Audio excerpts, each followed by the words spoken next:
முதல்ல இறையச்சம் இருக்காது.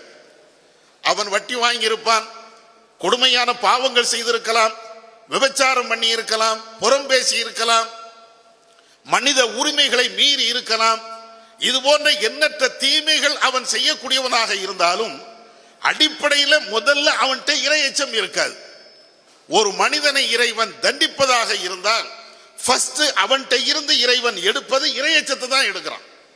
இதை இன்னொரு கோணத்தில் சொல்ல வேண்டும் என்றால், ஒரு மனிதனுக்கு இறையச்சம் இல்லாமல் இருப்பதே அவன் தண்டனை பெறுவதற்கு அல்லது அது ஒரு தண்டனைக்குரிய குற்றமாக கருதுவதற்கு இதுதான் மிகப்பெரிய இறைவனுக்கு ஆதாரம். இறையச்சம் இல்லாமல் இருப்பதே அவன் தண்டனைக்குரிய ஒரு செயலை செய்து விட்டான் என்பதுதான் அதனுடைய அர்த்தம். இறையச்சம் இல்லை, நான் தண்டனைக்குரிய ஒரு செயலை செய்து விட்டேன். விபச்சாரம் செய்தால் தண்டனை, தீமைகளை செய்தால் தண்டனை, அநியாயம் செய்தால் தண்டனை. என்னிடத்தில் இறையச்சம் இல்லை என்றால் அதற்கும் தண்டனை. திருமறை குர்ஆனிலே வல்ல அல்லாஹ் கடந்த கால வரலாறுகளை பேசுகின்ற பொழுது இதே போன்ற ஒரு நிலையை அல்லாஹ் சொல்லுகிறான். நூஹ் நபியுடைய வரலாறை அல்லாஹ் சொல்லி காட்டுகின்ற பொழுது அதிலே சொல்வான், வஇதா கீல லஹு இத்தகில்லாஹ். நூஹ் நபி அவர்கள் அந்த மனிதர்களிடத்திலே சொன்னார்கள், அல்லாஹ்வை நீங்கள் அஞ்சிக் கொள்ளுங்கள், ரஹ்மானை நீங்கள் பயந்து கொள்ளுங்கள் என்று அந்த மனிதர்களுக்கு நூஹ் நபி அவர்கள் சொன்னார்கள்.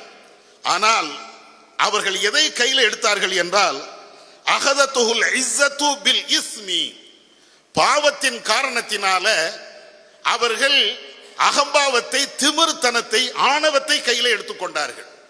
நூஹ் நபி பிரச்சாரம் பண்றாங்க, அல்லாஹ்வை அஞ்சிக்கப்பா, ரஹ்மானை பயந்து கொள், இறைவன் மாத்திரம்தான் கடவுள் என்ற அந்த பிரச்சாரத்தை அவர்கள் செய்கின்ற பொழுது, இறைவனை அஞ்சிக்கொள் என்று அவர்கள் சொல்லுகின்ற அந்த நேரத்தில் இவர்கள் இறைவனை அஞ்சவில்லை, இறைவனை அஞ்ச மாட்டேன் என்று திமிர்த்தனமாக பேசினார்கள், ஆணவத்தோடு பேசினார்கள்.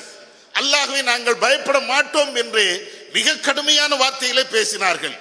அதனுடைய விளைவுகள் என்ன? ஃபஹஸ்புஹு ஜஹன்னம், அவன் நரகத்திற்கு போவதற்கு இந்த ஒன்றே காரணமாக இருக்கும்.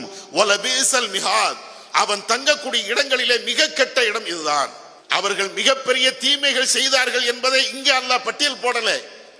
பெரிய கொடூரமான காரியங்களை செய்தார்கள் என்று இறைவன் இங்கே பட்டியல் போடல. ஒரு மனிதன் இறையச்சத்தை தவற விட்டு விட்டான், இறையச்சத்தில் இருந்து அவன் ஒதுங்கி கொண்டான். அல்லாஹ்வை நான் ஏன் பயப்பட வேண்டும் என்று எகத்தாளம் பேசினான்.